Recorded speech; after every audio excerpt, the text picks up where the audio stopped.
Grabar en equipo. Ahí Ahora sí. sí. Listo, perdón. Volvamos a lo compartido. Ahí están viendo todavía la pantalla, ¿cierto? La pantalla que tengo compartida. Sí, se está viendo. Listo. Esperen que se me descuadró esto.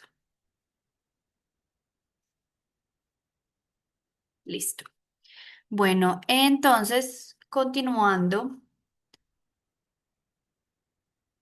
minimicemos aquí. Muy bien. Ahora sí.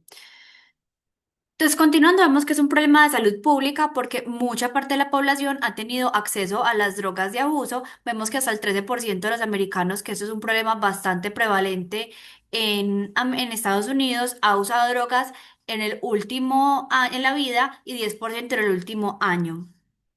Vamos a ver que la droga más usada es el cannabis, seguido por las anfetaminas a nivel mundial, y que si bien no son los más usados, los opioides son los que más se asocian a un problema para la salud, pues más del 70% de muertes por drogas de abuso son asociadas a opioides y a opioides por la parte del compromiso respiratorio. Vamos a ver que en Estados Unidos, como les dije, el problema es muy prevalente. Allá es de donde tenemos bastantes de las estadísticas. Vean que causan bastantes muertes por año. Ya la OMS se declaró como que era un problema para la salud pública y a pesar de eso y las estrategias que se han implementado desde el 2019, su uso ha aumentado y ha aumentado también en la población joven.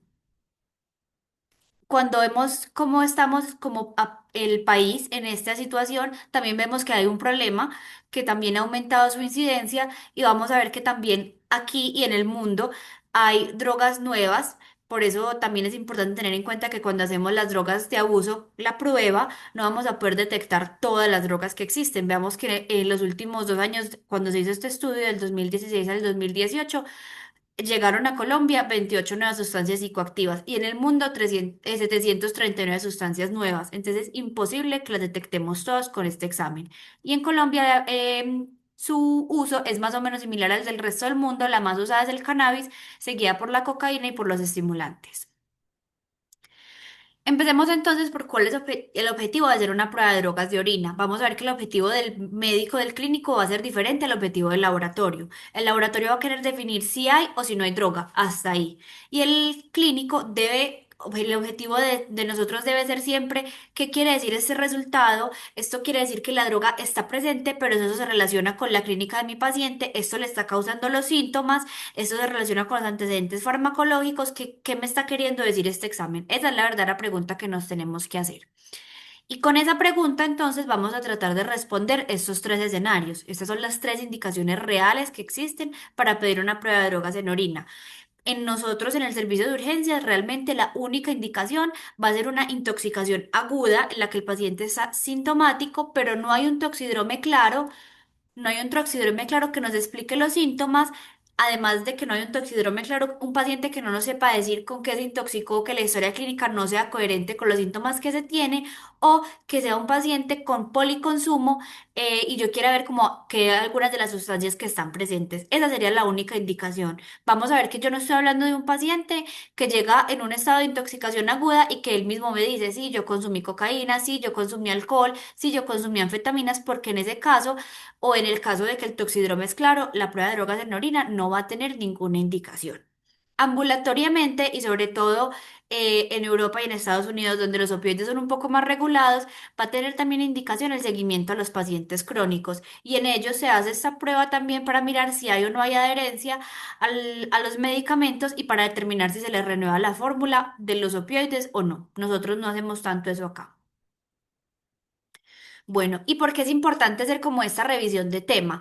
Miremos este estudio del 2020 que es retrospectivo en el cual evaluaron 160 pruebas de drogas en orina, evaluaron las que tenían resultados aberrantes y no aberrantes, definieron un resultado aberrante como que fuera positiva la prueba de drogas en orina, que la prueba no fuera coherente con la fórmula del paciente, es decir, que le manden opioides y salgan negativos, o que se encuentren, le manden opioides y que se encuentren, por ejemplo, anfetaminas o cocaína en la prescripción. Eso lo denominaron como aberrante. Y el desenlace primario fue evaluar la concordancia de la evaluación del médico que mandó la prueba versus la del toxicólogo del laboratorio. ¿Y qué encontraron? Vamos a ver que la gente que leyó las pruebas no fue unos médicos recién egresados, ni fueron unos estudiantes ni unos residentes. El promedio de experiencia de los médicos que valoran estas pruebas fue de 10 años y sin embargo, a pesar de eso, el 55% apenas fue interpretado en la historia clínica y fue interpretado adecuadamente en 2 tercios de los casos. En un tercio de los casos, a pesar de toda esa experiencia que tenían estos médicos, no fue interpretada en un 30%, no fue interpretada adecuadamente en un 30% de los pacientes. Eso quiere decir que nos falta revisar este tema, recordarlo, repasarlo para tener claridad de qué es lo que se debe hacer. Y fue más la tasa de errores con las pruebas que sí estaban alteradas. Cuando todo sale negativo, pues obviamente es más fácil de interpretar. Este es otro estudio en el cual había una charla como de educación de los opioides. En esa misma charla, es decir, a médicos que les interesaba el tema o que lo usaban en su práctica clínica, se hizo una encuesta con 7 preguntas sobre la interpretación de estas drogas y que encontraron que ninguno de los 114 que hicieron el examen lo contestaron las 7 preguntas bien, que el 1% apenas contestó 6 de 7 preguntas y que apenas un tercio contestaron más de la mitad del examen bien. Esto también nos muestra que realmente el conocimiento que tenemos los médicos para interpretar este tipo de pruebas todavía no es el adecuado y por eso nos van a servir estos espacios. Finalmente, este es el último que les voy a mostrar como para decirles que es muy importante que prestemos atención en esta charla a pesar de la hora. Este es un estudio que se hizo en residentes y mostró que en promedio la mitad eran correctas las respuestas y a pesar de eso, muchos se sentían, el 73% se sentían que ellos sabían leer pruebas de drogas en orina, estaban confiados en sus conocimientos y el 40% considerando los que estaban confiados, leyeron adecuadamente la prueba. Es decir, que uno crea que sepa, a veces no quiere decir que sabe y todavía podemos como afinar nuestros conocimientos. Ah, bueno, y el lugar donde más se equivocaron fue el metabolismo de opioides, que eso también, ay, que eso también lo vamos a revisar. Entonces, ¿cuáles son los principales errores que tenemos en la interpretación de estas pruebas? Y eso es lo que vamos a tratar de revisar en estas charlas. Entonces, como primer ítem, ¿cuáles opioides se pueden ver en la prueba de drogas de orina? ¿Se pueden ver todos? ¿Tienen duración diferente? ¿Sí o no? Las pruebas que tienen que ver con la parte de interpretación del metabolismo de opioides, la interpretación de falsos positivos, recordar cuánto tiempo van a durar positivas estas drogas en la orina e identificar en mi hospital donde yo trabajo cuál es la prueba que usamos y cuáles drogas se detectan en ella. Entonces, cuando vemos ¿qué errores pueden haber en una prueba de laboratorio? Realmente para todas las pruebas hay 3 tipos de errores, los preanalíticos, los analíticos y los posanalíticos. Los preanalíticos son los que se dan en el momento de la toma de muestra. Por ejemplo, la marcaron mal, el examen no era lo que yo realmente quería pedir, le estoy pidiendo el examen de drogas en orina para ver cantidad de alcohol y vamos a ver que eso no lo miden en orina. También cuando el paciente adultera de manera intencional la muestra. Las pruebas analíticas son cuando el laboratorio se equivoca y eso es lo menos frecuente. Y las pruebas posanalíticas es cuando el médico interpreta inadecuadamente los resultados. ¿Dónde podemos evaluar la cantidad de drogas en los fluidos corporales? Entonces vamos a ver que se puede evaluar en muchas partes. Sin embargo, lo más frecuente que hacemos es la orina porque es la prueba que tiene como más fácil recolección, pero además de eso los tóxicos van a ser positivos por más tiempo en orina que en sangre, generalmente por la redistribución que se hace de los medicamentos o de los compuestos. Como tipo de pruebas que tenemos para hacer, entonces tenemos dos, tenemos pruebas de tamizaje y pruebas confirmatorias y eso también es muy importante porque generalmente lo que nosotros hacemos en la práctica clínica son pruebas de tamizaje. La prueba de drogas en orina normal que les voy a mostrar ahorita como el cassette. Esa es una prueba únicamente de tamizaje. Si a mí me queda la duda o si yo quiero confirmar esos resultados, debería ser una prueba confirmatoria. Las pruebas de tamizaje funcionan con la detección mediante anticuerpos y eso hace que puedan tener, si bien son sensibles, que puedan tener más falsos positivos, porque estos anticuerpos pueden no ser exclusivos a esa droga o a ese metabolito, sino que pueden ser, tener como una sensibilidad para varios productos. Las pruebas confirmatorias ya son pruebas que miran espectrometría de masas, que eso es mirar la carga y la masa molecular de cada uno de los metabolitos que se ponen ahí para mirar específicamente si ese es el compuesto que estoy buscando o no. Sin embargo, son más costosas, demoran mucho más, requieren más recursos, entonces generalmente cuando es concordante el hallazgo en la prueba de tamizaje, a veces no las hacemos. Como les venía diciendo la profe Mari en la... Ay, perdón, y le doy permiso a la gente de entrar, admitir todo. Listo. Como les venía diciendo la profe Mari, las pruebas cada vez se están volviendo más disponibles, hay más lugares donde podemos acceder a ellas. Veamos que esta es como un pantallazo de una prueba de drogas en orina que venden en Cruz Verde, la farmacia. Te la traen a domicilio y vale 24.000 una prueba de drogas en orina que incluye cuatro compuestos. Esta incluye anfetaminas, marihuana, cocaína y éxtasis. Y vean que es muy económica. Este es otro ejemplo, una prueba de drogas en orina que se encuentra en Mercado Libre y vean que abajo te dan como tres opciones de qué cosas puede incluir la prueba, pues cuáles como compuestos van a evaluar, es decir, que tienen varias. Es decir, están disponibles en nuestro mercado, son económicas y también eso ha llevado que se busquen cada vez más, pero por eso tenemos que interpretarlas también muy bien para evitar hacer como cosas inadecuadas.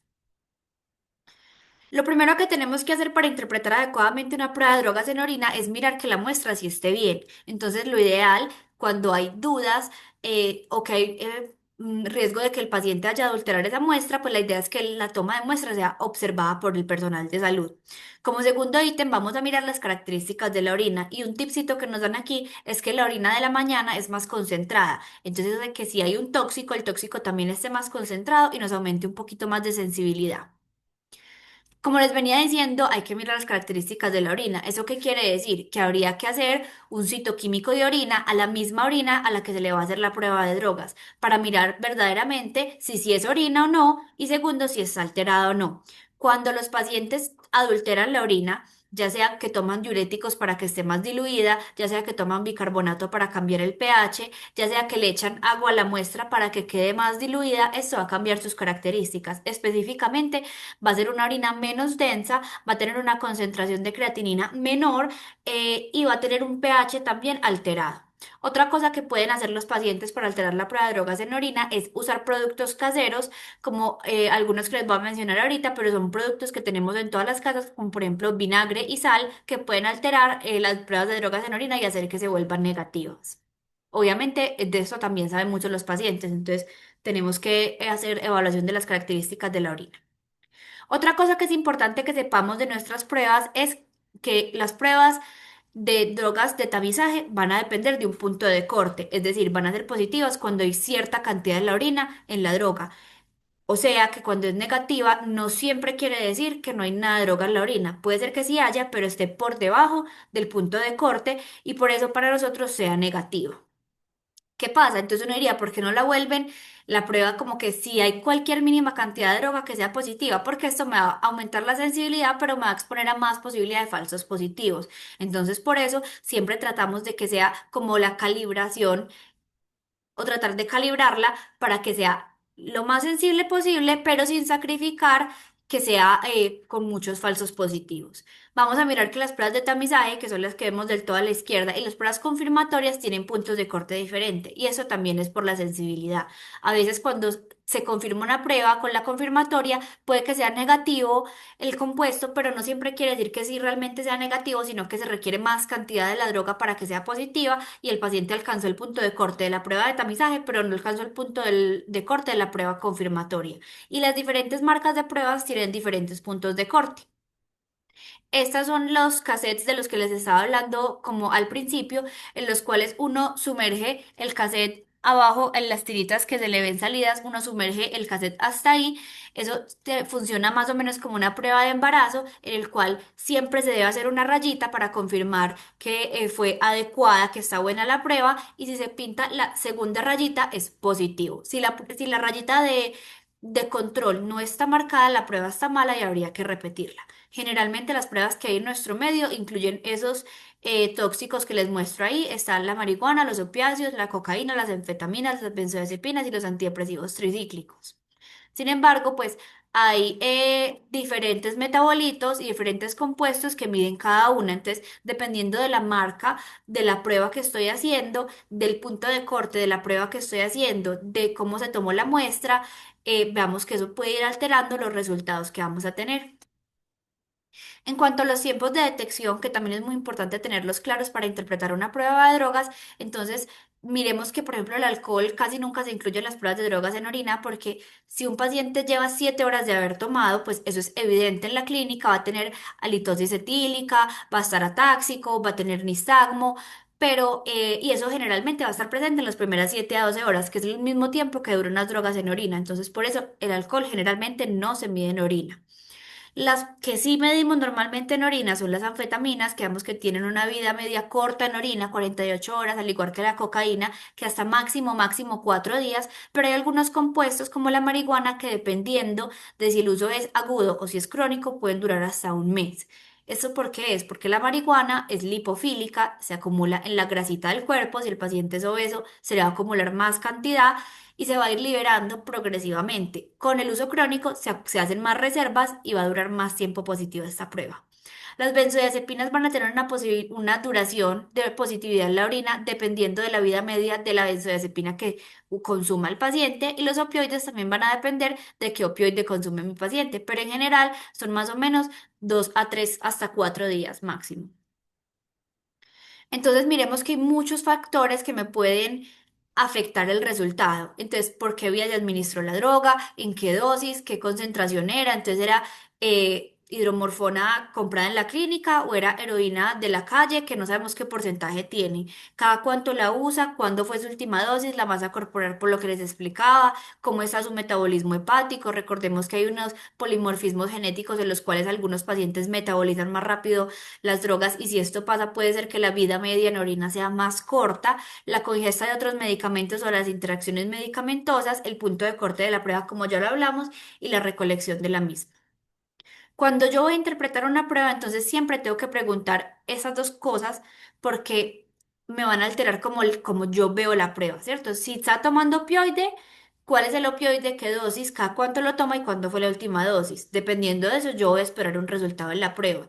Adicionalmente, ¿qué otros medicamentos usa usted? Y recordemos aquí preguntar medicamentos naturistas o medicamentos de venta libre. Porque, por ejemplo, algunos antibióticos que son de venta libre, como la rifampicina, algunos anticonvulsivantes, y algunos medicamentos naturistas como la hierba de San Juan pueden inducir el metabolismo de medicamentos y hacer que duren más cortico o más poquito en la orina. Bueno, y hablando de la adulteración de la orina, entonces, como les venía contando, hay dos formas de adulterar la orina.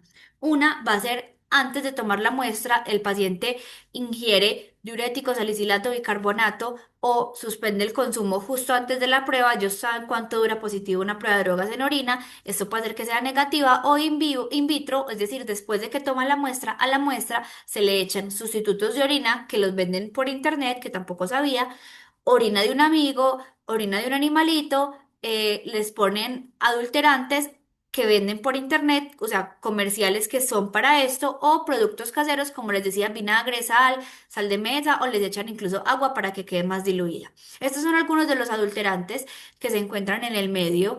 Realmente, pues el objetivo de esta charla no va a ser conocerlos todos, pero va a ser saber que lo tienen en la casa, que puede ser cualquier cosa, entonces que es por eso la importancia del citoquímico. Vamos a hablar un poquito de cada uno de los compuestos y qué estamos buscando. Entonces, empezando por los cannabinoides, lo que va a detectar la prueba realmente es el metabolito activo eh, de la marihuana. No va a evaluar la marihuana como tal. Recordemos lo que les hablé de que es un compuesto lipofílico y por eso se puede acumular en la grasita y en las personas que tienen consumo crónico ser positiva durante más tiempo. Va a ser un metabolismo hepático de primer paso. Es infrecuente que sea positivo por la inhalación pasiva, entonces si usted a un paciente le dice que le salió positiva la prueba de drogas en orina, pero es porque convive con su pareja que fuma marihuana, a no ser de que sea un cuarto pues de uno por uno, sin ventanas, no se ha demostrado que eso sea que haga que las pruebas sean positivas y recordemos que estas pruebas no detectan cannabinoides sintéticos que también se están usando mucho y que incluso los venden también en las tiendas naturistas y también son usados, por ejemplo, para pacientes oncológicos o para manejo del vómito y del dolor. ¿Qué cosas nos van a dar falsos positivos en los cannabinoides? Veamos que no son medicamentos extraños. Los IVP, los AINES, algunos antivirales para el tratamiento del VIH y pues la contaminación con algunos productos de limpieza cuando se van a tomar la muestra. En cuanto a las benzodiazepinas, miremos que las que realmente se detectan en la prueba de orina no son las benzodiazepinas que usamos normalmente, son oxazepam y nordiazepam, que son metabolitos de algunas benzodiazepinas, pero ya les voy a mostrar el metabolismo para que se sorprendan. Miren que las pruebas de tamizaje no detectan ni el clonazepam, ni el alprazolam, ni el lorazepam, o sea, las que más usamos nosotros.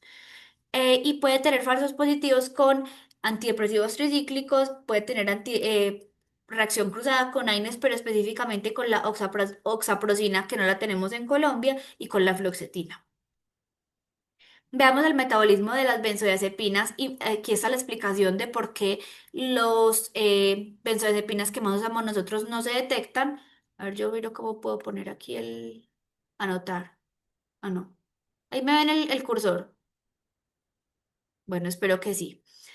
Entonces miren que abajo el clonazepam tiene un metabolito diferente al que normalmente detectan las pruebas. Las pruebas detectan el nordiazepam y el oxazepam, que van a ser metabolitos de esas benzodiazepinas de arriba, pero ni el alprazolam, ni el lorazepam, ni el clonazepam van a producirme ese metabolito. Entonces no van a ser detectadas en las pruebas de drogas en orina. Los opioides, la mayoría detectan la morfina, que la morfina va a ser producto del metabolismo de muchos opioides, pero no detectan ni opioides semisintéticos como la buprenorfina, la hidrocodona, la hidromorfona, y no detectan tampoco opioides sintéticos como el fentanilo y la metadona. Entonces, si el paciente los consume, la prueba de drogas va a ser negativa. Y falsos positivos van a tener el consumo de poppy seeds de amapola, de otros estimulantes de difenhidramina, de verapamilo específicamente de uno de los metabolitos del verapamilo, de las quinolonas y el dextrometorfano, que recordemos que es un medicamento para la gripa. Este es el metabolismo de los opioides y es importante entonces ver que el compuesto que detectan las pruebas es la morfina, que está aquí abajo en la imagen. Vamos a ver que si yo administro heroína, va a haber morfina. Si yo administro codeína, hidrocodona, va a haber morfina. La morfina posteriormente se metaboliza a hidromorfona, entonces también en algunas pruebas específicas que detectan hidromorfona se puede encontrar, pero estos que les pongo aquí abajo no tienen relación como con estos metabolitos de arriba, entonces no van a ser detectables en las pruebas de drogas en orina. Y finalmente no me falta la cocaína. Y las anfetaminas, que son las drogas más relacionadas con falsos positivos, entonces por eso es frecuente que las pruebas de drogas en orina sean positivas en pacientes que no consumen realmente anfetaminas, porque veamos los grupos de medicamentos que pueden dar positivos, los betabloqueadores, los antidepresivos tricíclicos y el bupropión. La tomoxetina, que es un medicamento para el déficit de atención, la ranitidina, que ya no se usa tanto, la trazodona, la metformina. Entonces son muy factible que haga falsos positivos. Y finalmente, la cocaína, que no se detecta la cocaína como tal, sino su metabolito principal, que es la benzoilengonina, y puede tener falsos positivos, únicamente se han descrito con el uso de anestésicos tópicos que contengan cocaína. Entonces, otros anestésicos tópicos no me van a alterar la prueba. Y en algunos estudios, como de reportes de casos, con la moxacilina. Les voy a pasar la presentación por el grupo apenas terminemos, pero les dejo como un cuadrito de todas las cosas que pueden ser falsos positivos. Veamos que es mucho más de lo que les puse en las diapositivas. Les traté de poner como los medicamentos más frecuentes de cada uno, pero es bueno tener como estas tablitas por ahí por si uno le llega a la prueba, verificar que nuestro paciente no esté tomando ninguno de estos compuestos. Bueno, y les tengo una buena noticia como para cerrar la charla. Lo positivo es que si bien al principio les mostré que muchos de los médicos no sabemos determinar cómo se hace una prueba de drogas en orina, cómo se puede alterar, cuáles son los falsos positivos y los falsos negativos, se hizo ese estudio en el 2018 en el cual se evaluó si hacerles como una cosa de estas, una charla y luego una discusión a los médicos sobre las drogas en orina, si eso aumentaba o no su capacidad de interpretar los estudios. Y vamos a encontrar que el 81% no tenían estudios previos, pero a pesar de eso casi el 100% interpretaba estas pruebas mensualmente y que la intervención sí sirvió para mejorar su comprensión. Antes de hacer como la charla, el número de resultados positivos era mucho menor que después, eso tuvo una diferencia estadística significativa. Aquí también vamos a ver que los que creían que sabían mucho, que estaban confiados en su habilidad para interpretar estos estudios antes de la intervención no tenían más de 9 respuestas correctas de 15 y después de la intervención tenían 19 y los que no sabían nada se desaparecieron completamente luego de la intervención. Entonces, ese tipo de actividades sirven para mejorar nuestros conocimientos. y vamos a ver qué tanto nos quedó. Si quieren, hablan o si quieren, yo también les puedo ayudar a resolver los casos clínicos, pero la idea es que si es posible esto sea como un poquito una discusión, no importa que nos equivoquemos, no tiene que prender la cámara, puede ser solamente el micrófono.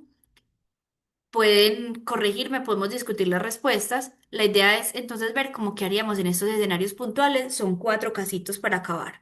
Entonces, el primer caso clínico vamos a tener una mujer de 24 años que no sufre de nada, no toma ningún medicamento ni consume ninguna sustancia tóxica. Su motivo de consulta a urgencias es que dice que la drogaron para robarle. Los signos vitales están todos en rango de normalidad. Ahí se los dejo también. Y el examen físico no hay ninguna alteración evidente. Eh, Prendo de un acceso aquí. No hay ninguna alteración evidente, pero tampoco tiene un toxidrome claro.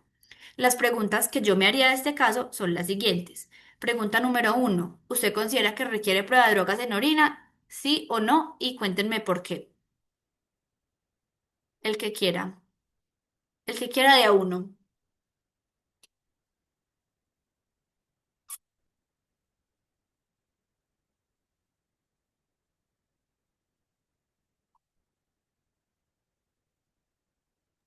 Pues yo, pues, digamos, no sé, tomando la palabra, consideraría que en este caso, pues, habría que indagar un poco más si pues, no tiene antecedentes ni farmacológicos ni patológicos, yo diría que no requeriría la prueba.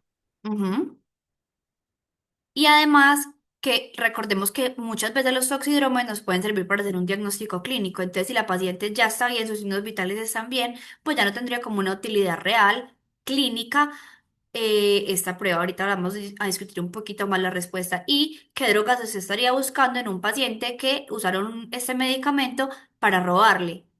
En las que se pueden evaluar en drogas en orina. Porque muchas veces los pacientes que me han llegado también a mí dicen es que yo creo que me dieron escopolamina.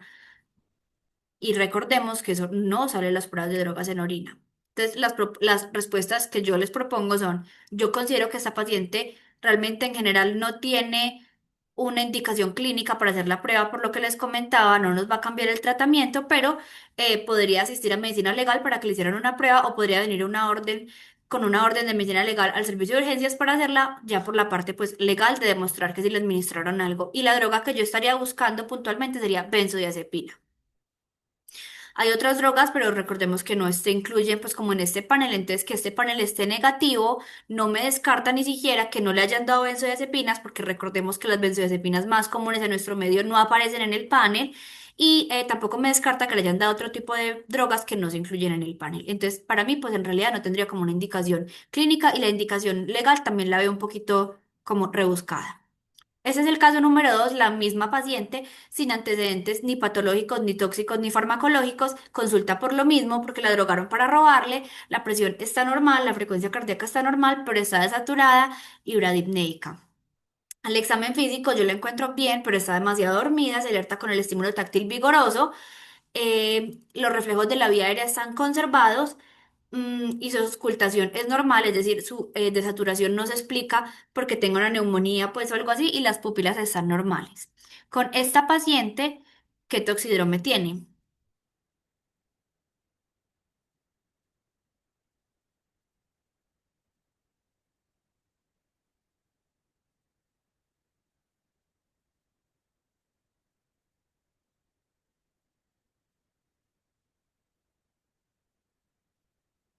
Pregunta número dos, ahorita las vamos a responder.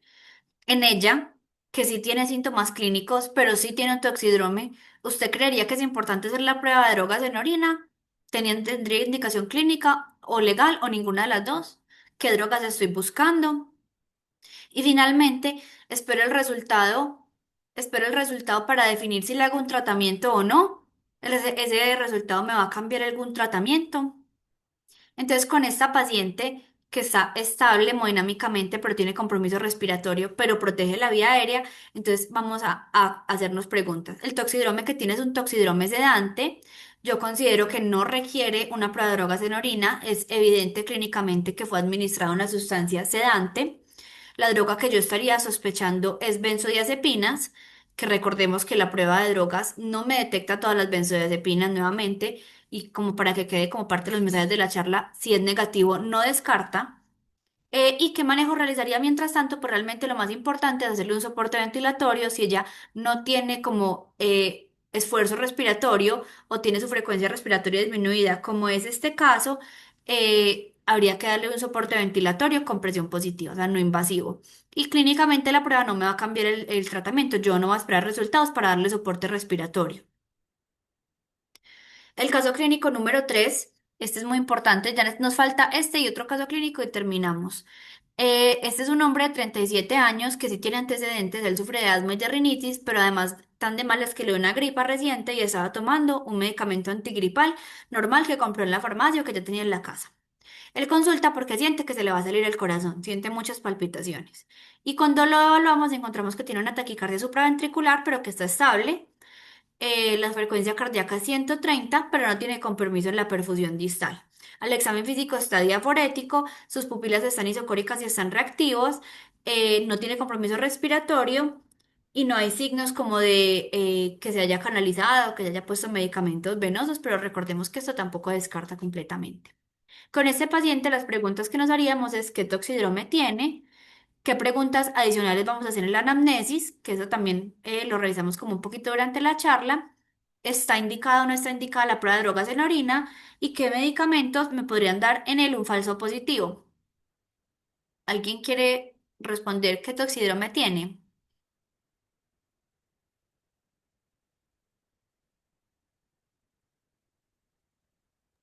No sé si posiblemente un simpático mimético. Exactamente. Es un toxidrome adrenérgico porque está taquicárdico, está diaforético.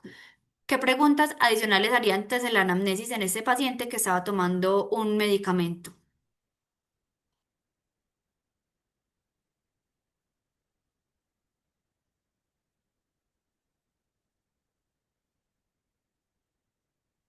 Entonces, en este paciente es importante preguntar cuál era el antigripal, porque recordemos que ahorita cuando hablamos de falsos positivos de las anfetaminas, dijimos que los antigripales, especialmente la efedrina, la pseudoefedrina, que son frecuentes, usadas como descongestionantes, pueden ser falsos positivos para anfetaminas y también pueden generar estos síntomas de taquicardia y de palpitaciones. ¿En qué dosis y cuándo fue la última dosis? Para ver si todavía tiene vida media, todavía está en el cuerpo o si ya lo eliminó, porque si su última dosis fue hace 3 días o si hace una semana se le quitó la gripa, pues ya no es coherente que si tiene positivo a anfetaminas sea por esto. En este paciente está indicada la prueba de drogas en orina. Yo creo que en este paciente no está indicado. Hay una explicación clínica de por qué tiene una taquicardia sinusal. Estaba tomando un medicamento con efedrina, con pseudoefedrina, que le explica los síntomas. Y yo no tengo razones para sospechar que el paciente, además de ese medicamento, está usando anfetaminas o cocaína. Y si es clínicamente evidente o el paciente me dice, si yo consumo cocaína, listo, esa es la causa de tu taquicardia. No necesito una prueba de drogas en orina para confirmarla.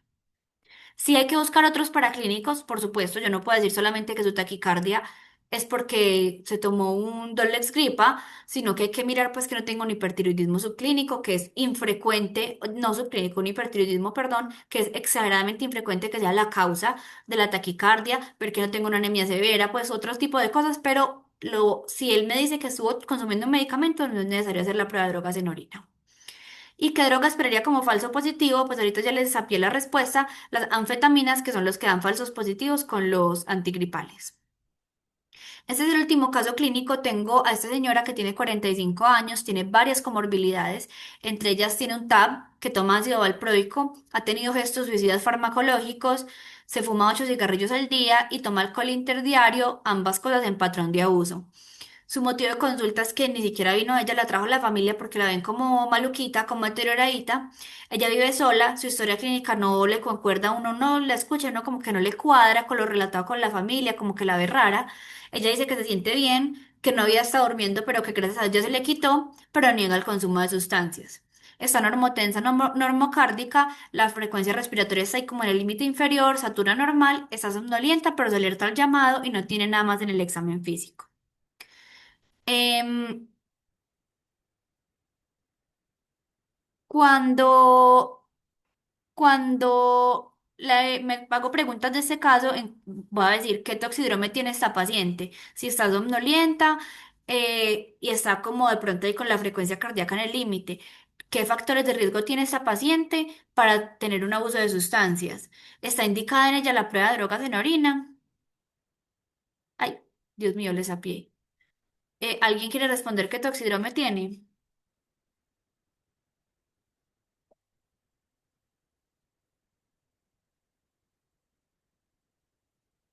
Yo les ayudo. Entonces, en ella, como está somnolienta, va a ser un toxidrome sedante. Número 2, ¿qué factores de riesgo tiene esta paciente para abusar de sustancias?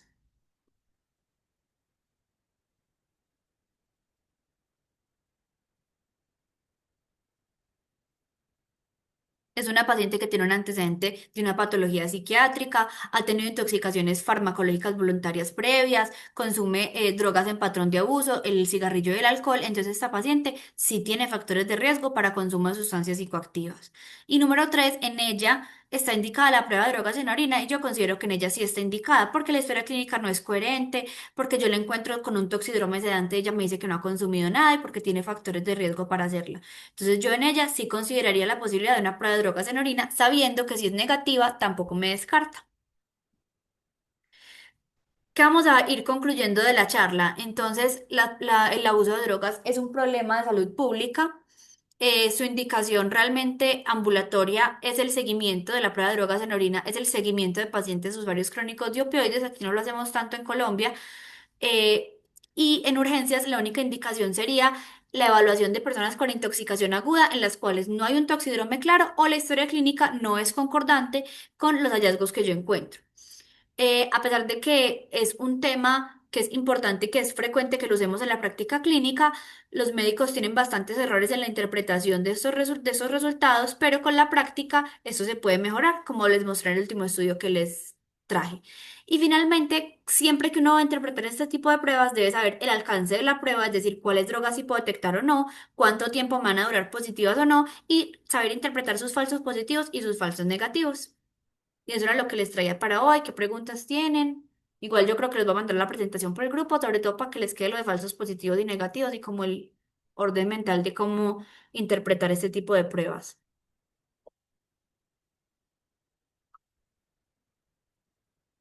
¿Dudas, preguntas? Si no hay preguntas, Sofi, me parece que fue muy claro y yo quisiera como que todos volvieran y cuando Sofi pase la presentación y que esto quede la presentación grabada, devuélvanse a los casos. Miren que nos llevó en una historia de cuándo sí y cuándo no pido las pruebas de tóxicos en orina. Yo quisiera cerrar recordándoles que la sumisión química es todo el conjunto de prácticas que muchas veces hacen, y eso no es infrecuente en nuestra ciudad, para someter a una persona, para quitarle la capacidad de planear, para producir amnesia y, como su nombre lo dice, ponerlo en sumisión. Entonces, digamos que es una práctica donde el error más común es hacer eso que nos dijo que nos dijo la doctora Sofía, por ejemplo, con lo que más, Sofía nos decía que con lo que más se utiliza de benzodiazepinas es el clonazepam. El hecho de que a una persona no le encontremos clonazepam o, no le, o le encontremos todo el cassette de drogas negativas no significa que no estuvo expuesta a una sumisión química. Con ese dato quisiera cerrar porque es algo que viene creciendo en nuestro medio. Sofi, muchísimas gracias por el tiempo, lo impecable de la presentación. Como siempre, te felicito y muchísimas gracias. Gracias a todos por conectarse. Chao, feliz. Doctora, muchas gracias. Una feliz noche. Muy amable. Chao. Chao. En el chat hay como varias cosas. Es como la asistencia, creo. Sí, es solo la asistencia, Ah, ya aquí sí. podemos cerrar. Ok. Bueno, chao. Dejar de compartir. Finalizar.